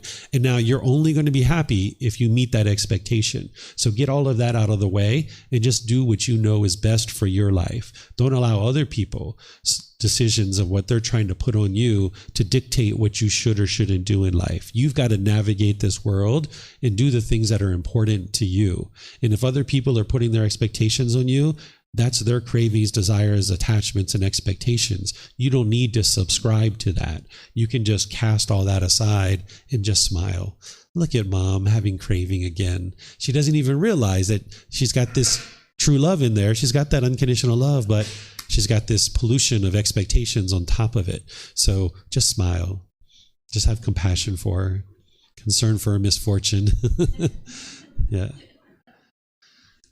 All right. So there's other things that I usually talk about here, but considering the time, I think I'm just going to stop here.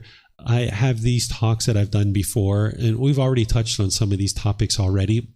But I have some other things I usually share here, but considering the time, I'm just going to end this particular class here at this point. We're going to take a 20-minute break, and then we're going to come back together, and I'm going to teach you the next topic, which is practicing in a world of the unknowing, relationships with non-practitioners. Because while you might be learning all these teachings of the Buddha and cultivating wisdom to become a more peaceful, loving, and kind and respectful person, people around you aren't, right? Like mom's not practicing these teachings. So how do you live in a world where all these people around you aren't practicing the teachings, like your children and things like this? So I'm going to teach you guys that after our break. So if you'd like to come back at 11:15, I'm going to teach you this topic. And then after that, we'll go to lunch. And then we have another topic this afternoon where I'm going to teach you practicing non-attachment, how to eliminate attachment to those closest to us. Because practicing true love is going to be very challenging for you if you're attached to your children or you're attached to your mom. It's going to be very hard for you to practice true love. So I'm going to teach you how to eliminate attachment to the people who are really close to you,